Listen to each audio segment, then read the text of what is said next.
You probably know of Techland for making the incredibly great Dying Light franchise. You're probably extremely excited like I am for the release of Dying Light 2 next month, a game that to many is one of the most anticipated this year, and that's really saying something with this year's supposed lineup of absolute bangers. But Techland's foray into games wasn't Dead Island or Dying Light, far from it. They've been making games for around 20 years now, and are the proud owners of a forgotten Western franchise, Call of Juarez. Call of Juarez is different from most of their games. The core similarities is a large open-ended level design and the first-person perspective. But other than that, this franchise is something that is completely unanimous to the version of Techland we know today. There's 4 games in this not very well-known franchise, and I, a few days ago, was able to play and complete for the first time the very first of the franchise, a game that's over 15 years old. Let's dive into an in-depth retrospective analysis of the original Call of Juarez, released on September 5th, 2006.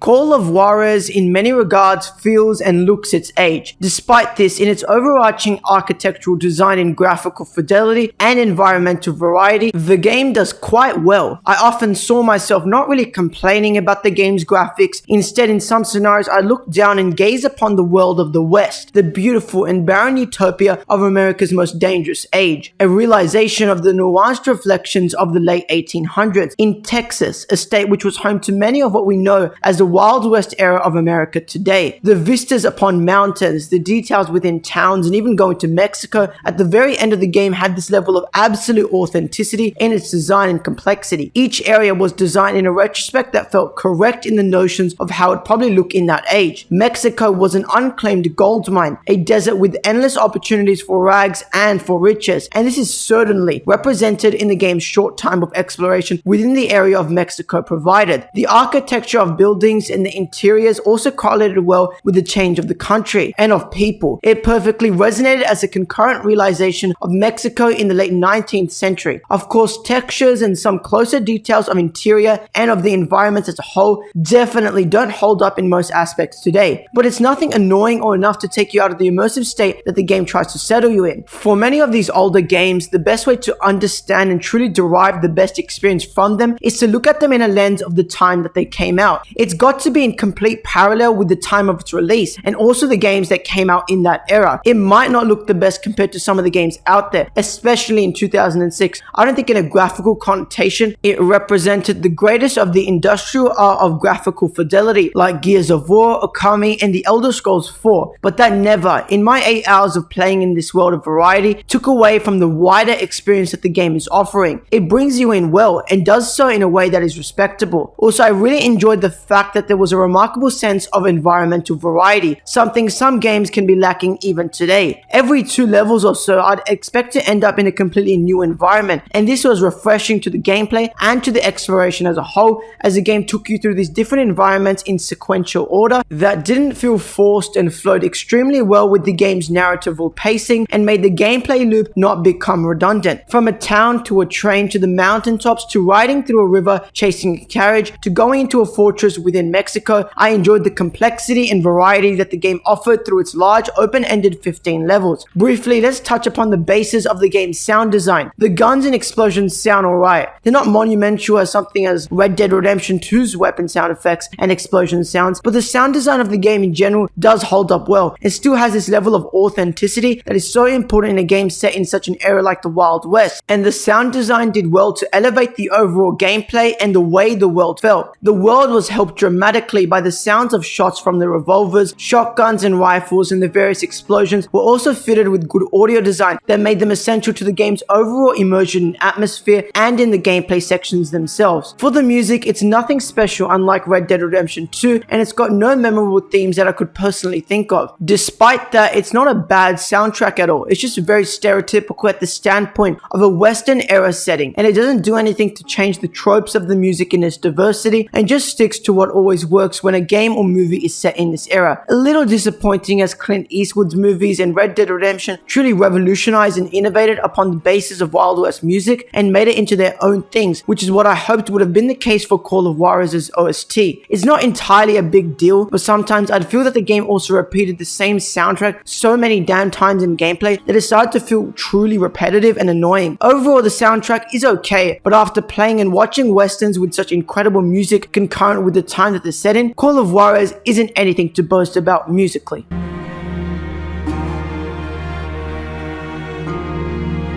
The gameplay of Call of Juarez is an interesting topic to tackle. It's by no means innovative or anything special. It's an FPS, and there's two different protagonists, each with their own items that differentiate them from one another and allows them to stick out in certain scenarios. The gunplay which applies to both of the characters is quite good. The guns feel good to shoot, and picking up new weapons from fallen foes such as double-barreled shotguns or a rifle do well to mix up and diversify your arsenal and make all those firefights with bandits and other foes a lot more interesting to indulge in. By no means is the gameplay of this game something different to other first-person shooters. The only variations in gameplay that this game truly has over other FPS games is some of the abilities and different notions that apply to each of the protagonists individually. One of the main characters, a Reverend, uses two revolvers in a dual-wielding notion that allows him to shoot both at the same time. But he also has a timed ability where if he has his weapons holstered and then pulls them out in battle, he'll go into what is called concentration mode. This mode basically slows down time and brings the crosshairs of both of your weapons to the far left and right as they slowly close into the center and become once again into one crosshair. This mode of play is heavily encouraged to be used pretty much all the time when playing as the Reverend, as he has many scenarios where enemies in groups of 3 or 4 pop up at the same time, and indefinitely the best way to take them out is with the use of this mode. It's fun to use as well, as you need to time your shots to make sure they even hit the target, as well as doing it in a timely manner before the crosshairs turn into one again. There's also another cool aspect of the gameplay that I thought I should quickly point out. The Reverend always holds a Bible in his hand, or you can make him hold it, but the option to hold it is always available. I often saw myself taking out the Bible while in my left hand I gripped a shining revolver as I shot enemies while the Reverend recited a quote or connotation from the Bible. It's really interesting and a cool aspect of the gameplay I thought others might also find intriguing, because it really does fit in line with who the Reverend is for most of the game, and it's just an aspect of his character that is different to the other protagonists. Overall, the gunplay of the Reverend is pretty much the same as his counterpart, but there is one annoying aspect of his gameplay which comes with the game's traversal, and it can be extremely frustrating at times. The Reverend is old. He's an old character, but the game uses this to make him not be able to jump at all. The Reverend can literally not jump. Where this gets really annoying is when you're trying to escape a building or traverse to somewhere. If he can't climb over obstacles and areas to get into another section of a level and has to walk and run everywhere, it can become infuriating, especially when you know that a jump like that would be so easy to do. The section which I saw myself properly getting annoyed at this gameplay component of the Reverend is when I was stuck in a barn that was on fire. The barn was engulfed in flames and you had to find your way out of there before you were set ablaze. It would have been simple enough if I could climb ladders in other boxes to find my way out. Instead, the only way the Reverend can jump over or onto something is by grabbing a box, which there is plenty of littered across the room. But you have to grab one, then jump onto it, and then onto a platform. But wait, you've got to get onto another wooden platform from where you're standing, again pick up that box that you just used and bring it up with you to place on the platform, then jump on it and onto the next platform, and so forth. This is repeated in multiple sections of the game, and in the barn section I think this happens 3 or 4 times to the point where it becomes redundant and stupidly repetitive. The Reverend also just feels a lot slower than his counterpart, but that didn't really annoy me too much, as it did fit with how old and burdened the character was at the point of his life. Overall, other than the fact he can't traverse very well, there's not many gripes that I have with him, and the gunplay and the majority of his gameplay in general was quite enjoyable. Actually, before I move on to talking about the other protagonist variation in combat and gameplay, I want to quickly touch upon another feature that is only existent with the Reverend. There are some classic Wild West duels. I've seen many complain about the complexity of the dueling system, that it's not a very fleshed out one, and I've got to agree. It's once again not anything that's very special, and to many it seems quite mediocre. However, for myself, who just enjoys dueling in any way in a Wild West game, didn't really mind the duels, and I saw myself quite enjoying them. The duel starts with you you of course facing a foe as a countdown commences. Once the countdown ends, you've got to be swift and drag your mouse down to grab the revolver from the holster and then point it up and aim to take down the enemy as fast as you can. Of course, all of this needs to occur in a timely manner, otherwise you'll be shot down in mere seconds. I liked this variation from the normal gameplay, and it made for a few moments of intensity sprinkled throughout the game's runtime, but the mechanic as a whole is quite underwhelming, and there's a lot of areas they could have changed to make it more interesting. Now for the second protagonist. It's a young Mexican boy. The boy of course has some different aspects of gameplay to his counterpart. First of all, he wields a rope for most of the game, which allows him to hook up to trees and various other terrain, which allows him to swing across gaps of the level like Tarzan. The mechanic is alright, nothing too interesting, but it was cool to hook onto something and then slowly make your way up and jump onto a platform with ease. That's another thing this character has over the Reverend. He can actually jump. And oh boy, is this mechanic used so much throughout the game. There's a point in the game where you've got to traverse a large scale mountain and you've got to hold W and press down on that space button at least 20 to 30 times, which can become annoying, but this protagonist can traverse things a lot easier. I don't think I'll touch on his gunplay because he doesn't really have anything that is different from the Reverend, and he doesn't have that concentration mode with his revolvers. However, he does have a bow, and this basically gives him his own nuanced version of the concentration mode, as pulling back the arrow with the bow's string slows down time as you are aiming, which allows you to shoot an arrow at an enemy with absolute precision. The bow also felt good to use, more so than the guns in the game for me. It felt good to be at a distance as time slowed and releasing a shot upon them one at a time while still being careful to not get shot down while trying to take them down with it. The bow is an interesting weapon, and it would have been better if you always had access to it, but for the majority of the game you can expect it to be in the last slot of your hotbar. Another gameplay aspect unique to this protagonist is some stealth sections. These sections can be tedious and quite annoying, but they're there to mix up the gameplay and does manage to achieve this. One time you've got to sneak past a crazy lunatic to grab some ammo for your newly attained gun, another time to steal a horse and saddle from an old man's farm, and another time to sneak into a ranch and speak to a girl that you believe can help you out. These sections, like most of the gameplay aspects of the game, aren't anything special, but they're okay, and I didn't mind them too much in most scenarios, except sometimes after a few failed attempts it'd get annoying to do the same thing over and over, but it wasn't that big of a headache in general.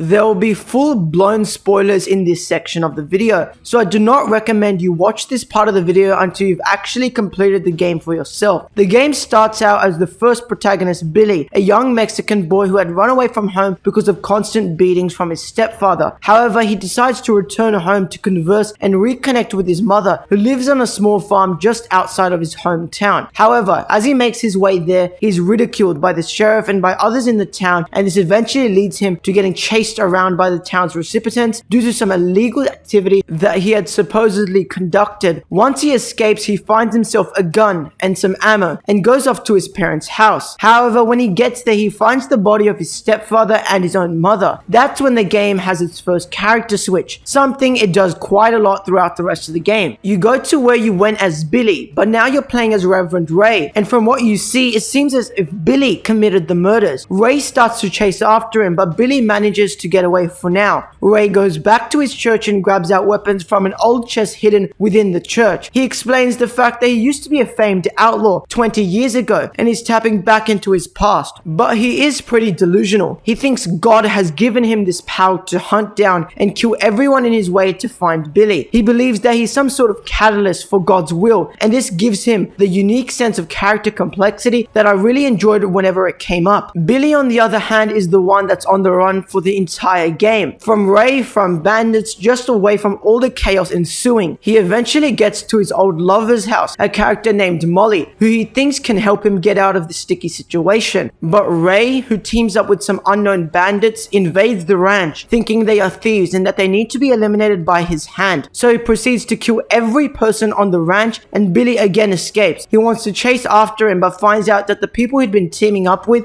were actually bandits, which is a contrast to what they told told him that they were supposedly Texas Rangers, which had a warrant for Billy's arrest. Billy finds himself in a river and coincidentally almost drowns before being saved by a Native American known as Calm Water. Calm Water makes Billy go to the top of a mountain called Eagle Mountain to retrieve a feather. It's a spiritual journey that he'd helped Billy embark on after he'd also make him hunt for 3 rabbits exclusively with a bow to ensure his survival and to live with the hunt. When Billy returns, he sees that Calm Water has been murdered by the bandits who tried to capture him. This is where the overarching narrative of the game reveals itself, where Billy is in the custody of Juarez, who is actually his father. His father asked Billy for a medallion that his mother had given to him that would allow him to gain access to the gold, the lost gold of Juarez. However, Billy had lost the medallion in the river and wasn't able to help his father. However, Molly was also held captive by Juarez and his men, and Billy was to retrieve the medallion or Molly would be killed. He doesn't find the medallion, but finds clues that lead him to eventually finding the gold. His father thinks Billy lied to him and tries to kill him, in which Billy hides and escapes from the bandits. That's where Ray and Billy first properly meet in a while, this time as allies and not as foes. Ray takes care of the bandits and secures the gold, but has to chase Juarez back to his fortress. This is where the final part of the game's narrative commences. Ray saves Molly, but is trapped in a burning room underneath the fortress by Juarez. Billy manages to muster up the courage to go back to the fortress and save them. He goes down there, killing all the last foes on his way to the prize, in which he indulges in a fist fight with his father, coincidentally beating him. However, Juarez manages to get up and shoot Ray, which then leads Juarez to try and kill Billy from behind, but in a final desperation and in his final moment, Reverend Ray manages to shoot and kill Juarez. The game's story is so intriguing. I was hooked from the very start, and I really did enjoy the complexity that the game's dual protagonist feature provided from a narrative standpoint. It was one that was first a murder mystery turned into a hunt for gold, and the way that the game goes from the first point to the second was also something that was interesting to see play out. I liked Ray a lot more than I did to Billy, as he felt like a more developed character by the end of the game compared to Billy, who felt a little lackluster and stereotypical in most regards. The story is one of the greatest merits of this hidden gem,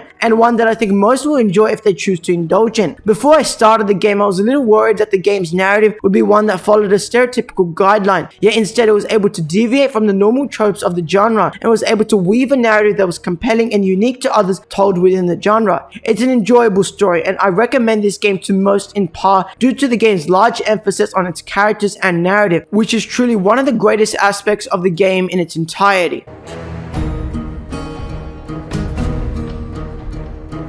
Call of Juarez is a good game. It, like many of the deeper aspects of it, aren't anything remarkable. It's no way at all innovative or revolutionary, even in the notions of its supposed relation as a Western game. It does what it does, and it does it fairly well. It's a fun game, and the story is also quite intriguing for anyone. I enjoyed the complexity of 2 protagonists, the story's true goal, and the combat and gameplay as a whole were just enjoyable. But the game, although it's not very well known, warranted enough success for a few sequels. There's 3 other Call of Juarez games after this one, so it did something right evidently. I haven't played the other games yet, but I surely intend to. The series is really interesting because of how much people just don't know about it. It's not really raved about online, and I found it on my own in a Steam sale. It's the start of a Western series that I'd like to cover in full detail, and this is the very beginning of that. This game sparked the beginning of the franchise known as Call of Juarez, and it sure did have a courteous start. Despite all of its shortcomings in many aspects, it more than makes up for them in others. And in its entirety, even 16 years after initially released, the game is still one that is definitely still worth playing or trying out for the first time today. Hey everyone, I hope you enjoyed this retrospective. I haven't made very many of these types of videos, and definitely not ones of this length. I really enjoyed playing this game as well as making this video.